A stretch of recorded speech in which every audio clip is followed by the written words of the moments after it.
Dicen que el oro rosa no se encuentra en minas, sino en el fondo del océano. El camarón, ese pequeño crustáceo que muchos ven como un simple aperitivo, es en realidad uno de los tesoros más codiciados del mar. Cada año se pescan más de 7 millones de toneladas en todo el mundo, generando un mercado que supera los 40.000 millones de euros. Países enteros dependen de esta pesca. En lugares como Tailandia, Ecuador o México, hay pueblos donde el 90% de la población vive directa o indirectamente del camarón. Y lo más sorprendente es que su precio puede superar al de algunos cortes de carne premium. ¿Por qué? Porque no todos los camarones son iguales. Los más buscados son los de alta mar, capturados en aguas profundas, de carne más firme, sabor intenso y tamaño considerable.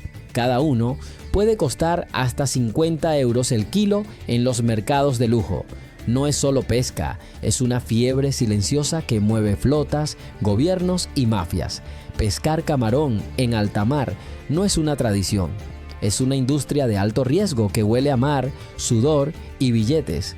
Si te gusta viajar al corazón del océano, déjanos un like, comenta lo que más te ha sorprendido y suscríbete para seguir descubriendo los secretos más salvajes del mar. Atrapar camarones en alta mar no es tan simple como lanzar una red y esperar. Estamos hablando de una operación colosal, milimétricamente calculada y con maquinaria que parece salida de una película de ciencia ficción.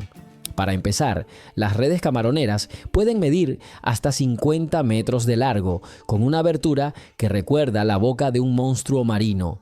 Se conocen como redes de arrastre y funcionan barriendo el fondo marino a profundidades que a veces superan los 400 metros.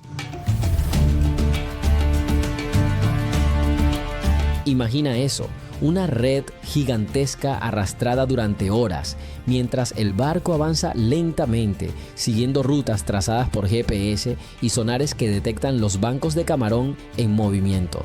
Pero el verdadero secreto está en el diseño de esas redes. No son solo sacos con agujeros, tienen compuertas, flotadores, pesos y dispositivos selectivos como el TET, una rejilla metálica que permite escapar a las tortugas y otros animales grandes, reduciendo el daño ecológico. Aún así, cada red puede capturar varias toneladas en una sola maniobra, lo que obliga a la tripulación a trabajar con precisión quirúrgica. Si se atasca, si se rompe o si se arrastra demasiado tiempo, se pierde todo el lance.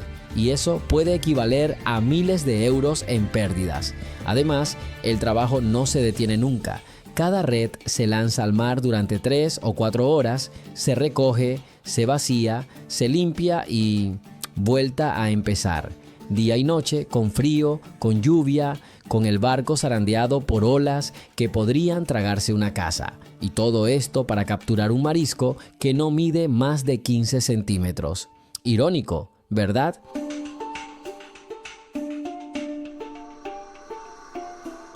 Pero esa es la magia de la pesca industrial, construir monstruos de acero solo para atrapar delicadas criaturas del fondo marino. Vivir a bordo de un barco camaronero es aceptar que el tiempo deja de funcionar como en tierra firme. Aquí no hay lunes ni domingos, no hay noches tranquilas ni desayunos lentos, hay turnos interminables, motores rugiendo a todas horas y un reloj interno que gira al ritmo del mar. Cuando empieza la temporada buena, la jornada laboral puede alcanzar las 20 horas diarias, con apenas unas pocas para dormir. Si el barco no se balancea demasiado como para pegar ojo, se pesca sin descanso porque los camarones no esperan y el mar tampoco. A bordo viajan entre 8 y 20 hombres, dependiendo del tamaño del barco. Muchos de ellos no son pescadores de vocación, sino supervivientes del sistema. Hombres que han dejado atrás familias, casas y trabajos mal pagados con la esperanza de regresar con unos cuantos billetes más en el bolsillo. Pero nadie les advierte que aquí no hay espacio personal, ni privacidad, ni duchas calientes. Duermen en literas diminutas, a veces compartiendo cabina con 3 o 4 personas más. El olor a sal, a combustible, a camarón cocido por el sol, se pega a la piel como una segunda capa. La rutina es brutal: lanzar redes, esperar, recoger, clasificar, congelar, limpiar, arreglar redes rotas, fregar cubierta, cocinar algo rápido y volver a empezar. Y mientras tanto, el barco se mueve como una montaña rusa en el agua. Si alguien se marea, simplemente sigue trabajando con náuseas. Si alguien se corta, se cura con un poco de cinta adhesiva. El médico más cercano está a días de distancia. Las condiciones son tan duras que muchos no vuelven, literalmente. Hay marineros que desaparecen, que caen al agua por accidente en plena noche y no se les vuelve a ver jamás. Otros abandonan la pesca tras su primer viaje, marcados por la crudeza de una vida que no perdona. Pero a pesar de todo, hay quienes repiten, porque cuando el barco vuelve a puerto con las bodegas llenas, cada uno puede ganar hasta 10.000 euros en una sola campaña. Es un todo o nada, una ruleta de esfuerzo, dolor y riesgo constante. Así es la vida a bordo de un camaronero de alta mar.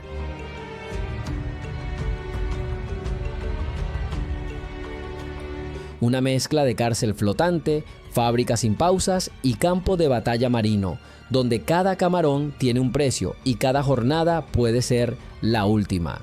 Cuando piensas en los peligros del mar, probablemente imagines olas gigantes o tormentas eléctricas. Pero la pesca de camarón en alta mar tiene amenazas mucho más discretas y a veces mucho más letales. El verdadero enemigo muchas veces está bajo el agua, invisible. Las redes se arrastran por el fondo del océano, a profundidades donde no entra la luz, donde todo es oscuro, frío y hostil. Y ahí abajo cualquier cosa puede pasar. Rocas afiladas, barcos hundidos, estructuras metálicas abandonadas, corrientes submarinas que se cruzan como serpientes. Todo eso puede enganchar una red y destrozarla en segundos, o peor aún, volcar el barco si no se suelta a tiempo. Además, hay un fenómeno llamado cambio de peso repentino. Si la red se llena de golpe con toneladas de camarón, o de cualquier otra cosa atrapada accidentalmente, el barco puede inclinarse peligrosamente. Ha pasado más de una vez, embarcaciones que vuelcan de lado por una mala maniobra o por no soltar la red cuando había que soltarla. Y si eso ocurre de noche, en mitad del océano, sin nadie alrededor, las posibilidades de sobrevivir son mínimas. Cero dramatismo, pura estadística. Pero eso no es todo. En algunas zonas del mundo, la pesca de camarón también atrae a visitantes indeseables. Piratas modernos, barcos rápidos, sin luces, armados con fusiles automáticos, que se acercan en plena madrugada para asaltar embarcaciones pesqueras y llevarse el producto, el combustible o incluso secuestrar a la tripulación. Esto ocurre en zonas del Golfo de Guinea, pero también en partes del Caribe y del sudeste asiático. Los pescadores viajan armados con machetes o garrotes, no por gusto, sino porque saben que podrían tener que defenderse en cualquier momento. Y como si todo esto no bastara, los barcos camaroneros navegan durante semanas sin tocar tierra, en medio de tormentas que pueden durar días. El agua salta por encima de la cubierta, congela las manos, desgasta el acero, la humedad se mete en cada rendija, corroe motores, funde generadores, apaga luces. En ese escenario, una simple avería puede convertirse en una sentencia. Sin electricidad no hay radar, sin radar no hay navegación, y sin navegación estás perdido en un mar infinito, literalmente. La pesca de camarón no es solo una lucha contra los elementos, es una pelea constante contra lo imprevisible. Cada red lanzada es una apuesta, cada noche un riesgo, porque en alta mar los peligros más serios no gritan, se arrastran en silencio esperando el momento justo para atacar. No basta con salir al mar y lanzar una red. Para encontrar camarones de verdad hay que saber dónde buscar y bajar hasta donde casi ningún ser humano ha estado. Los camarones más valorados, los que pagan fortunas en los mercados, viven en zonas muy específicas del fondo marino, entre 200 y 600 metros de profundidad, en lugares donde la presión puede aplastar un coche como si fuera una lata.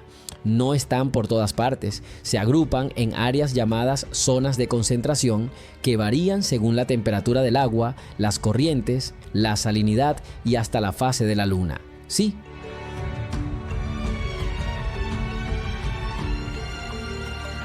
La luna. Hay capitanes que juran que los mejores lances se hacen durante la luna nueva, cuando las mareas se comportan de forma especial y los bancos de camarón se mueven como fantasmas por el lecho oceánico. Estos sitios son secretos de Estado.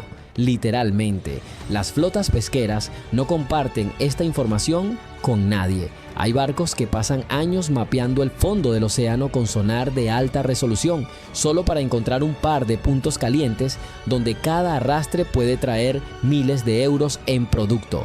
Y cuando los encuentran, los guardan como si fueran pozos de petróleo. Se cambian las coordenadas por radio en clave, se falsean las rutas en el GPS para despistar a los barcos rivales. Y a veces se llega incluso al sabotaje. Además, no se puede pescar en cualquier momento. Existen temporadas muy cortas, a veces de apenas unas semanas al año, donde los camarones adultos suben ligeramente desde las zonas más profundas para alimentarse y reproducirse. Es entonces cuando las flotas entran en acción como una estampida de acero y redes. La competencia es brutal. Barcos que se pegan tanto que las redes se enredan entre sí, que se apagan los radares para que nadie detecte su posición, que lanzan cebos falsos para confundir a los otros. Es una guerra fría sobre las olas y lo más irónico, hay zonas tan profundas y tan ricas que solo se pueden pescar con tecnología militar. Algunos barcos incorporan drones submarinos y sondas de eco multifrecuencia para detectar los movimientos sutiles de los camarones. Sí, tecnología de guerra para cazar un bicho que cabe en la palma de tu mano, porque cuando el precio del camarón se dispara en los mercados asiáticos, cada kilo que logres sacar del fondo puede valer más que un teléfono móvil. Así de codiciado es este pequeño crustáceo y así de profundo hay que bajar para encontrarlo. Hace 50 años, pescar camarón era un acto de fuerza bruta y de intuición. Se salía al mar con redes rudimentarias, sin GPS, sin sonar, sin más referencia que el cielo y la experiencia del patrón. Los barcos eran de madera, el hielo escaseaba y se trabajaba a puro músculo. Hoy, en cambio, la pesca camaronera es un híbrido entre tradición artesanal y tecnología de punta. Las flotas modernas están equipadas con radares tridimensionales, pilotos automáticos y hasta inteligencia artificial que analiza patrones de movimiento de los bancos de camarón en tiempo real. Hay buques que, con solo apretar un botón, despliegan redes gigantescas ajustadas al centímetro, gracias a sistemas hidráulicos de última generación. Lo que antes tomaba media hora y 6 hombres, ahora se hace en 2 minutos desde una pantalla táctil. Pero lo curioso es que a pesar de todo ese avance, la esencia no ha cambiado. El ritual de lanzar la red, esperar, recoger y rezar por una buena captura sigue igual que hace medio siglo. Muchos capitanes modernos son hijos o nietos de pescadores y aunque ahora navegan con Wi-Fi y cámaras térmicas, siguen confiando en supersticiones marinas heredadas de sus abuelos. No silbar en el barco, no mencionar ciertos nombres antes de lanzar la red o colgar una herradura cerca del motor, porque en el mar la tecnología puede ayudarte, pero el azar siempre manda. Lo que sí ha cambiado de forma radical es el control. Hoy, los barcos llevan dispositivos de localización satelital obligatorios que reportan su posición a las autoridades cada pocos minutos. Algunos países incluso exigen videovigilancia a bordo para asegurarse de que no se practique pesca ilegal.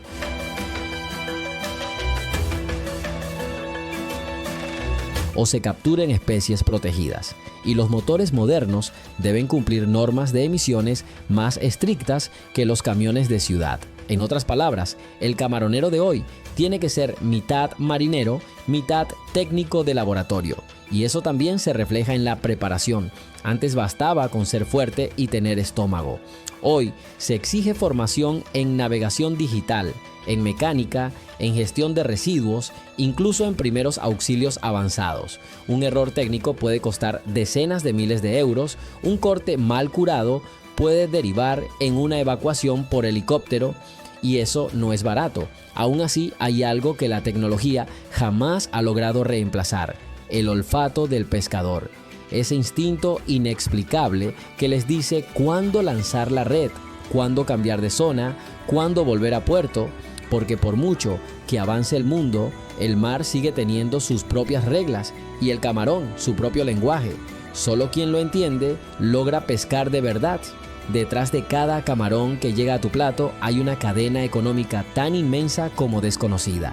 La pesca camaronera en alta mar mueve miles de millones al año, pero lo más impresionante es cómo ese dinero se reparte, o más bien, cómo no se reparte. Los grandes beneficios no los ven los marineros, que arriesgan la vida en cada jornada. Los ven las empresas exportadoras, los intermediarios internacionales y las multinacionales que procesan el producto. Para que te hagas una idea, 1 kilo de camarones congelados puede salir del barco a unos 5 euros, pero al llegar al supermercado de Europa o Asia ya cuesta entre 25 y 40 euros. ¿Quién se queda con la diferencia? Exacto, los de siempre. Las grandes potencias camaroneras como China, India, Ecuador o Vietnam no solo exportan camarón, compiten ferozmente por dominar los mercados globales. Hay países que subvencionan sus flotas con millones de euros, construyen puertos exclusivos para esta pesca y negocian tratados internacionales solo para colocar su camarón en el escaparate más caro. En algunos puertos, como el de Guayaquil o el de Chennai, el movimiento de camarones genera más dinero al año que todo el turismo nacional. Estamos hablando de una industria que en ciertos lugares representa hasta el 15% del PIB local.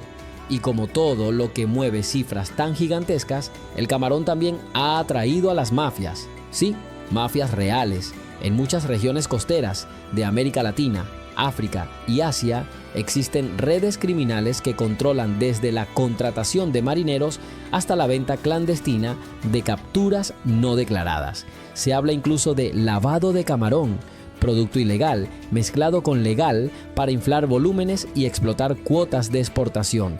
En algunos casos, barcos fantasma pescan sin bandera, sin licencia, sin control y venden toneladas a través de canales opacos que terminan en restaurantes de lujo en París, Tokio o Nueva York. Y luego está el negocio colateral: empresas de tecnología marina, aseguradoras, fabricantes de redes, de motores, de sistemas de refrigeración. Todos dependen del camarón.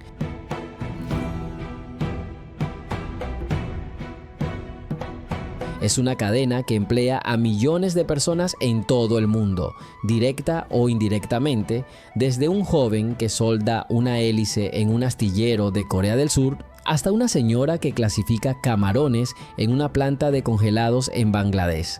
Todo por un bicho que ni siquiera tiene esqueleto, un animal minúsculo que sin embargo ha construido un imperio. Pescar camarón ya no es una actividad del mar, es un negocio global, donde cada ola mueve dinero y cada red lanza una apuesta millonaria. Pero detrás de esa máquina económica que mueve millones, se esconde una sombra que crece sin que nadie quiera mirarla: la sobrepesca. Lo que comenzó como una actividad puntual y artesanal se ha convertido en una extracción masiva, descontrolada y en muchos casos irreversible. Hay zonas del planeta donde los fondos marinos han sido literalmente barridos por redes camaroneras una y otra vez, dejando atrás desiertos submarinos donde ya no crece nada. Los científicos los llaman fondos muertos. Y cada año esa lista crece. La pesca de arrastre, la más utilizada para capturar camarón, es una de las técnicas más agresivas que existen. Por cada kilo de camarón que llega a puerto, se desechan entre 3 y 10 kilos de otras especies, muchas de ellas muertas o gravemente heridas, tortugas marinas, tiburones juveniles, corales, peces sin valor comercial, todos atrapados por error, todos descartados como si fueran basura. Y no es un caso aislado, se estima que el 30% de toda la pesca camaronera mundial es captura incidental.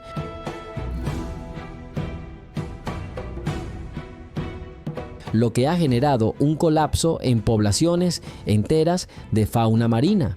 En algunas zonas del Golfo de México y del Océano Índico, los científicos han documentado reducciones del 80% en la población de camarones nativos en menos de 2 décadas.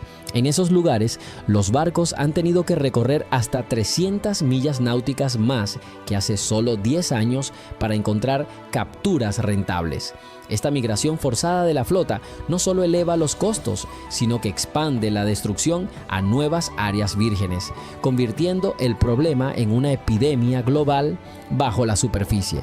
Y lo peor es que muchas veces ni siquiera sabemos cuánto estamos destruyendo.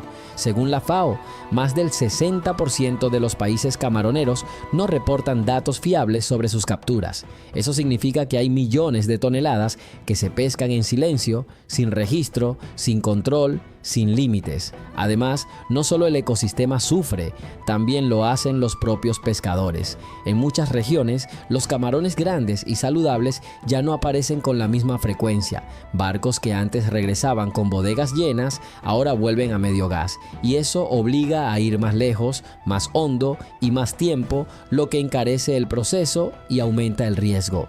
Es un círculo vicioso. Para mantener el negocio hay que pescar más, y para pescar más hay que arrasar lo que queda. Algunos países han comenzado a restringir la pesca de camarón, imponiendo vedas, límites de arrastre y cuotas de captura. Pero en muchas otras partes del mundo, las regulaciones son papel mojado.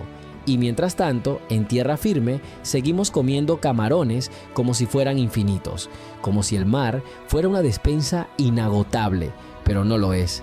Cada camarón que llega a tu plato ha pasado por una cadena que, si no se controla, terminará por romperse. Y cuando eso ocurra, no solo desaparecerán los camarones, desaparecerán los trabajos, los barcos, los pueblos enteros que viven del mar. Si te ha impactado esta realidad tanto como a nosotros, déjanos un like, comenta qué opinas sobre lo que acabas de descubrir y suscríbete para seguir explorando el lado más crudo y fascinante del océano. Nos ayudas a crecer y a seguir contando historias que otros prefieren callar.